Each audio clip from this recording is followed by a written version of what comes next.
সুপ্রিয় শিক্ষার্থী, শুভ সকাল। আশা করি সবাই ভালো আছো, আমিও ভালো আছি। তো অনেক দিন পর আজকে আমরা আবার ক্লাসে ফিরলাম। আজকে আমরা অর্থনীতির দ্বিতীয় পত্রের অষ্টম অধ্যায়ের একটি গুরুত্বপূর্ণ বিষয় বিশ্বায়ন। আজকে আমরা বিশ্বায়ন নিয়ে আলোচনা করব।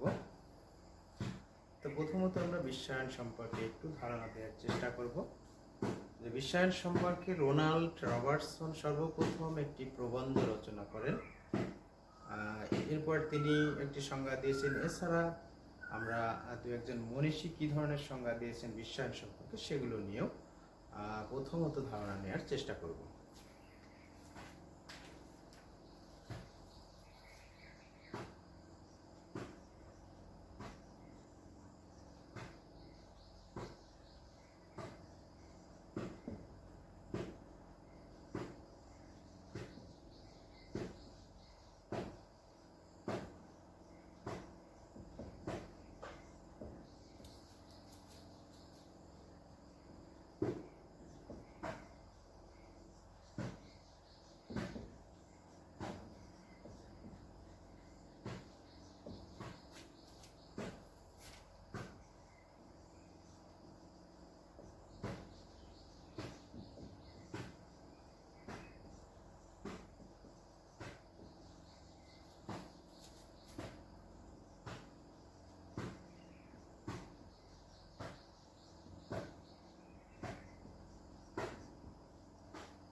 তো রোনাল্ড রবার্টসন তিনি বলেছেন যে বিশ্বায়ন হচ্ছে বিশ্বের সংকোচন ও পরস্পর নির্ভরশীলতা।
মার্টিন আলব্রো এর মতে যে বিশ্বায়ন হচ্ছে একটি প্রক্রিয়া যার মাধ্যমে বিশ্বের সমস্ত মানুষকে একটি কমিউনিটির মধ্যে নিয়ে আসার চেষ্টা করা হয়।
এছাড়া আমরা অন্য দুইভাবে সংজ্ঞা প্রদান করতে পারি, যে বিশ্বায়ন হলো পুঁজি সহ উৎপাদনের সকল উপকরণের আন্তর্জাতিকীকরণের মাধ্যমে মানুষের অর্থনৈতিক, রাজনৈতিক এবং সাংস্কৃতিক মিলসমূহের দ্বারা একটি বিশ্বগ্রাম প্রতিষ্ঠা করা। আমরা অন্যভাবে যদি বলি, দেখি যে বিশ্বায়ন হচ্ছে একটি প্রক্রিয়া, যে প্রক্রিয়ার মাধ্যমে সব সময় একটি দেশ এই বিশ্বায়নের যে সকল সুযোগ সুবিধা আছে সেগুলো গ্রহণ করে সেই দেশকে উন্নয়নের একটি শীর্ষ পর্যায়ে নিয়ে যাওয়ার চেষ্টা করে। তো এখন আমরা দেখব যে আসলে বিশ্বায়নের বৈশিষ্ট্যসমূহ কি কি।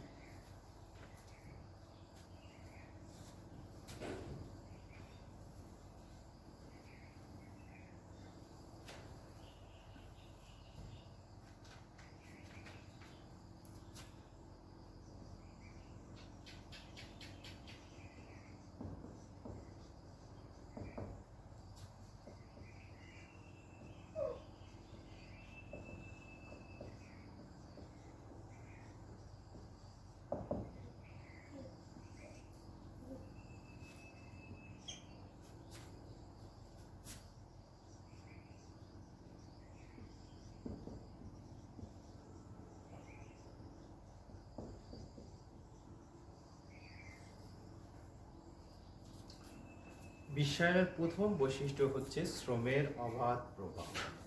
আমরা বিশ্বায়নের সংজ্ঞায় দেখেছি যে বিশ্বায়ন হচ্ছে পরস্পর নির্ভরশীলতা বা বিশ্বের সংকোচন, বা বিশ্বের বিভিন্ন দেশের মানুষকে একটা কমিউনিটির মধ্যে নিয়ে আসা।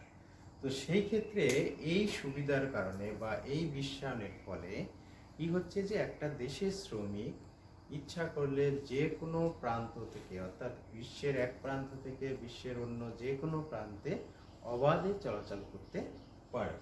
অর্থাৎ বিশ্বায়নের মাধ্যমে শ্রমের অবাধ প্রবাহ নিশ্চিত হয়েছে।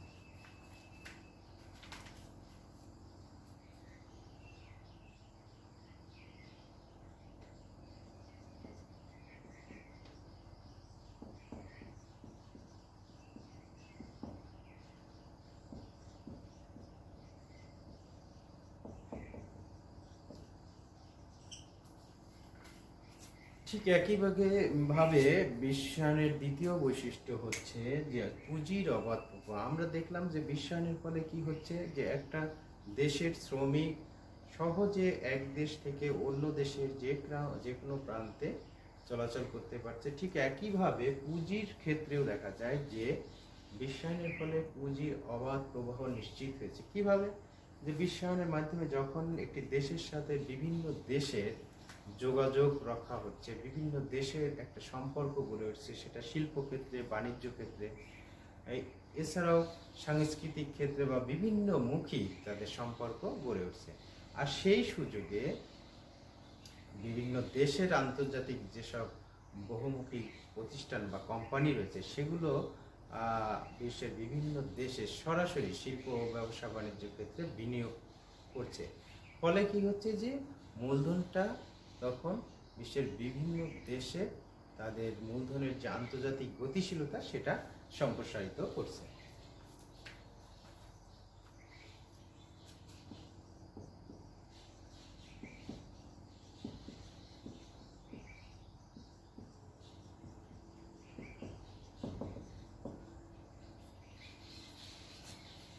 বিশ্বায়নের তৃতীয় বৈশিষ্ট্য হচ্ছে বাজার উন্মুক্তকরণ। অর্থাৎ বিশ্বায়নের যে একটা অন্যতম লক্ষ্য সেটা হচ্ছে বিশ্বের বিভিন্ন দেশের মধ্যে মুক্ত বাণিজ্য চালু করা। আর বিশ্বায়নের মাধ্যমে বর্তমান বিশ্বে সেটাই পরিলক্ষিত হচ্ছে।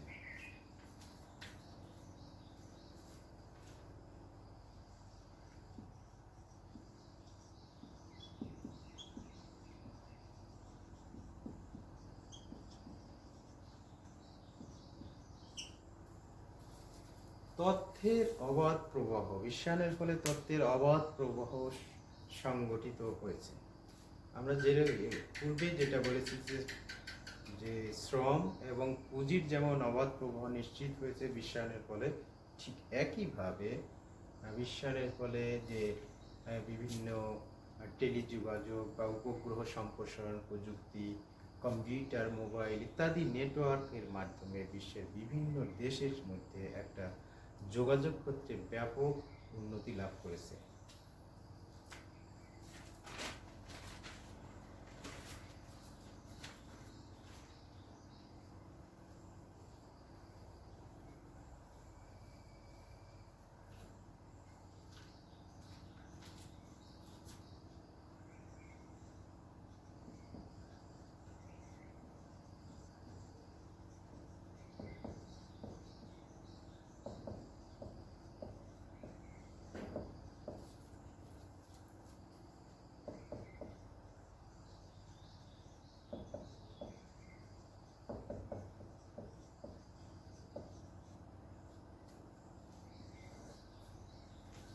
তো আমরা প্রথমে দেখলাম কি যে বিশ্বায়ন কি, বিশ্বায়নের ধারণাটা নিয়ে চেষ্টা করেছি, তারপরে আমরা বিশ্বায়নের বৈশিষ্ট্য নিয়ে কথা বলেছি।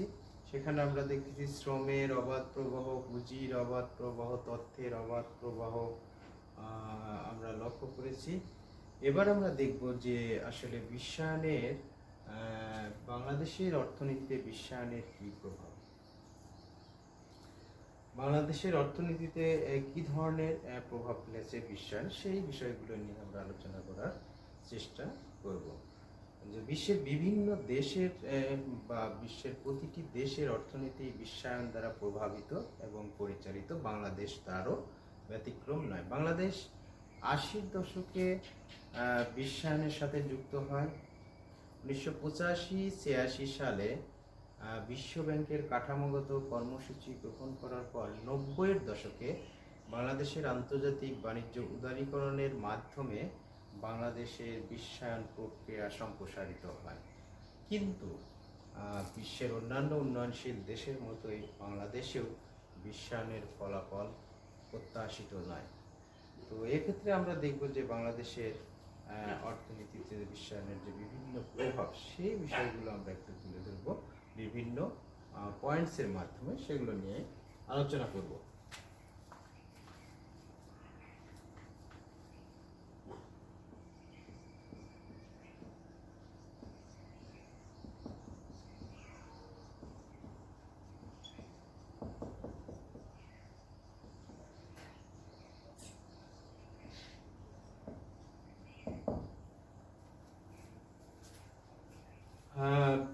প্রথম পয়েন্টস হচ্ছে আমাদের দেশীয় শিল্পের বিকাশ ব্যাহত।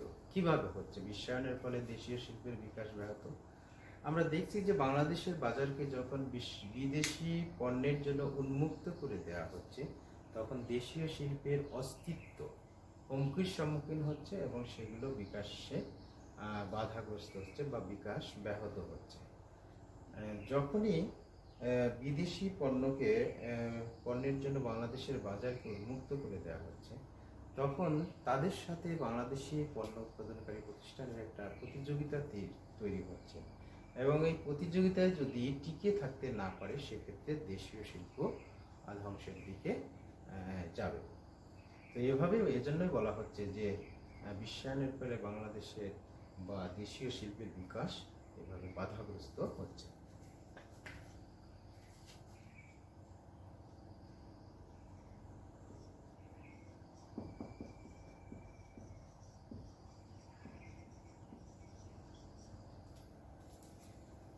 রপ্তানি হ্রাস, বিশ্বায়নের মাধ্যমে কিভাবে রপ্তানি হ্রাস হচ্ছে?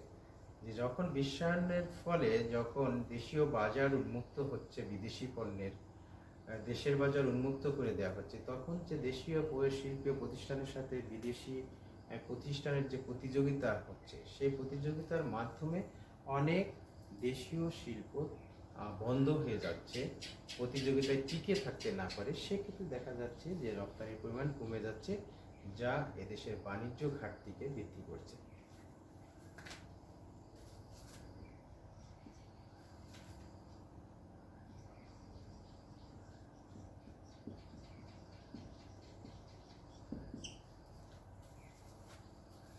মেধা পাচার, বাংলাদেশের যে দক্ষ ও মেধা জনশক্তি আছে, এই দক্ষ মেধা জনশক্তি কি হচ্ছে বিশ্বায়নের সুবিধা গ্রহণের মাধ্যমে তথা উন্নত জীবনযাপনের জন্য তারা বিদেশে গমন করছে এবং একটা পর্যায়ে দেখা গেছে যে পরবর্তীতে তারা বিদেশে গমন করে তারা পরবর্তীতে তারা সে দেশেই স্থায়ীভাবে অবস্থান করছে। ফলে দেখা যাচ্ছে যে বাংলাদেশের মতো দেশের, বিশেষ করে উন্নয়নশীল দেশগুলোর যে দক্ষ মেধা জনগণ রয়েছে, দক্ষ মেধা সম্পন্ন জনগণ রয়েছে, তারা বিদেশে গমনের মাধ্যমে তারা সেখানেই অবস্থান করে এদেশের বিশেষ করে উন্নয়নশীল দেশের দক্ষ জনগোষ্ঠীর মধ্যে যে মেধাশূন্যতা তৈরি করছে।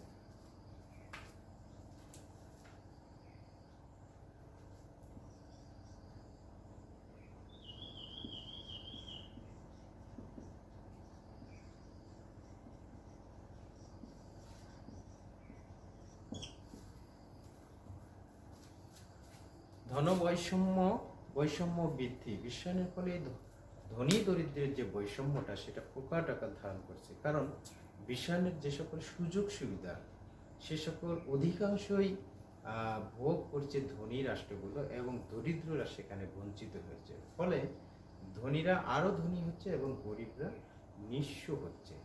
ফলে ধনী দরিদ্রের মাঝে একটা প্রকাট আকার বৈষম্য ধারণ করছে।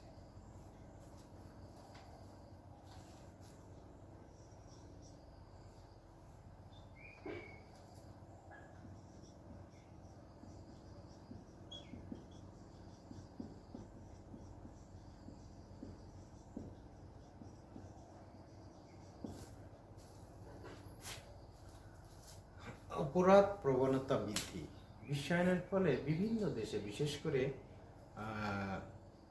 যে সকল দেশের অর্থনৈতিকভাবে দুর্বল, সামরিকভাবে দুর্বল, সে সকল দেশের মধ্যে বা উন্নয়নশীল দেশগুলোতে, কোনো কোনো ক্ষেত্রে উন্নত দেশগুলোতেও যে অপরাধ প্রবণতা বৃদ্ধি পাচ্ছে। কীভাবে? আমি যদি ধরি যে বাংলাদেশ একটি উন্নয়নশীল দেশ, বাংলাদেশের প্রতিবেশী রাষ্ট্র হচ্ছে মিয়ানমার। মিয়ানমারের বাংলাদেশের সীমান্ত এলাকার পার্শ্ববর্তী মিয়ানমার এলাকায় সেখানে তারা বিভিন্ন ধরনের নেশা জাতীয় দ্রব্য উৎপাদন করছে এবং বিভিন্ন মাধ্যমে তারা বাংলাদেশে প্রবেশ করাচ্ছে সেই নেশা জাতীয় দ্রব্য, যা বাংলাদেশের যুবকদেরকে বিশেষ করে ধ্বংসের দিকে ঠেলে দিচ্ছে। একই সাথে বিশ্বের বিভিন্ন দেশ, অন্যান্য দেশের যে ছোট ছোট গ্রুপ আছে, বিশেষ করে বিভিন্ন গোষ্ঠীকে তারা বিভিন্ন ধরনের আর্থিক সহায়তা এবং সামরিক সহায়তা, প্রশিক্ষণ সহায়তা, এরকম বিভিন্ন মাধ্যমে তারা তাদেরকে সংগঠিত করার মাধ্যমে অপর দেশের মধ্যে একটা সন্ত্রাসীমূলক কার্যক্রম পরিচালনার মাধ্যমে সে দেশের সরকারকে প্রভাবিত করছে।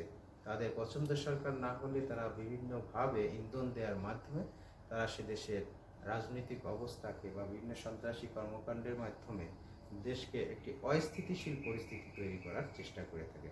ফলে দেখা যাচ্ছে যে বিশ্বায়নের মাধ্যমেই এ ধরনের বিভিন্ন সন্ত্রাসী কর্মকাণ্ড, মাদকাসক্তি এবং অপরাধ প্রবণতা বৃদ্ধি পাচ্ছে।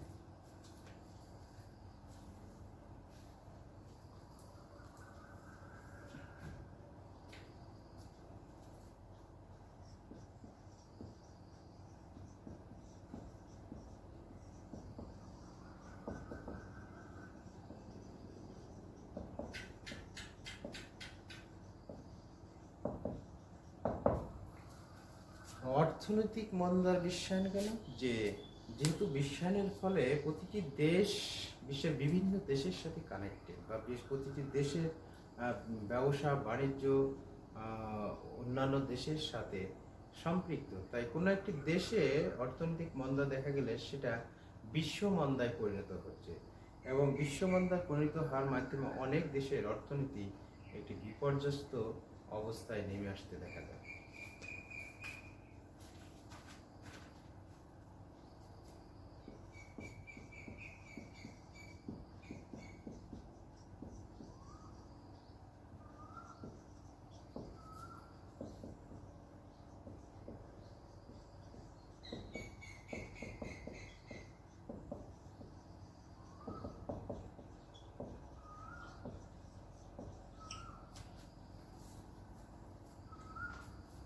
তৈরি পোশাক শিল্পের উপর বিরূপ প্রভাব, অর্থাৎ বাংলাদেশের তৈরি পোশাক শিল্প রপ্তানির ক্ষেত্রে একটি উল্লেখযোগ্য অবস্থান করছে। অর্থাৎ রপ্তানি পণ্যের মধ্যে তৈরি পোশাক শিল্প সর্বোচ্চ পর্যায়ে রয়েছে। এমনকি বিশ্বের মধ্যে বাংলাদেশের তৈরি পোশাক শিল্প দ্বিতীয় অবস্থানে রয়েছে। তো বিশ্বায়নের ফলে যখন শুধু বাংলাদেশে না, পাশাপাশি অনেক দেশই এই অবস্থানটা পুনরুদ্ধার করার জন্য তারা প্রতিযোগিতায় লিপ্ত হয়েছে। অর্থাৎ বাংলাদেশের তৈরি পোশাক শিল্প বিশেষ করে বর্তমানে চীন, ভারত, হংকং, থাইল্যান্ড প্রভৃতির সাথে প্রতিযোগিতায় লিপ্ত হয়েছে কে কার অবস্থান কতটা মজবুত করতে পারছে। আর সেই প্রতিযোগিতায় লিপ্ত হওয়ার কারণে ভবিষ্যতে বাংলাদেশের তৈরি পোশাক খাতে তার অবস্থান ধরে রাখার ক্ষেত্রে একটি সংশয় তৈরি হয়েছে।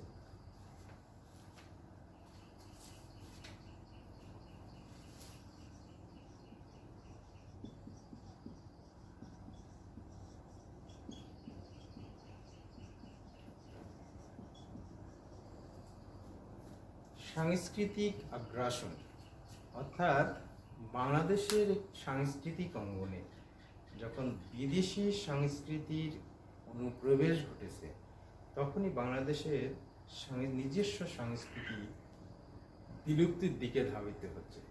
এর প্রমাণ হিসেবে আমরা দেখতে পাই যে বাংলাদেশে যখনই কোনো বড় ধরনের কোনো অনুষ্ঠানের আয়োজন করা হয়, তখনই দেখা যায় যে ওই অনুষ্ঠানের বিদেশি সংস্কৃতিকে প্রাধান্য দেওয়া হয়, যা এদেশের নিজস্ব সংস্কৃতিকে হুমকির সম্মুখীন করে তুলছে বা হুমকির দিকে ঠেলে দিচ্ছে।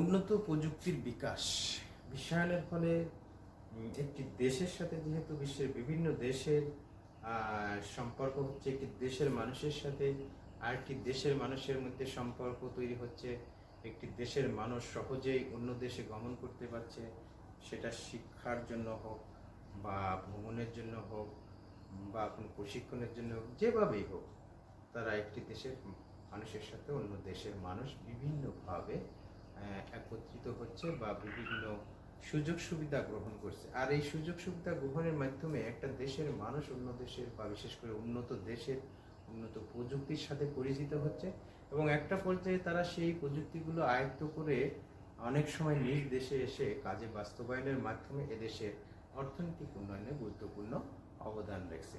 সেক্ষেত্রে আমরা একটা পজিটিভ প্রভাবই লক্ষ্য করি। তো সুপ্রিয় শিক্ষার্থী, এটাই ছিল মূলত আমাদের আজকের ক্লাসের আলোচনার বিষয়।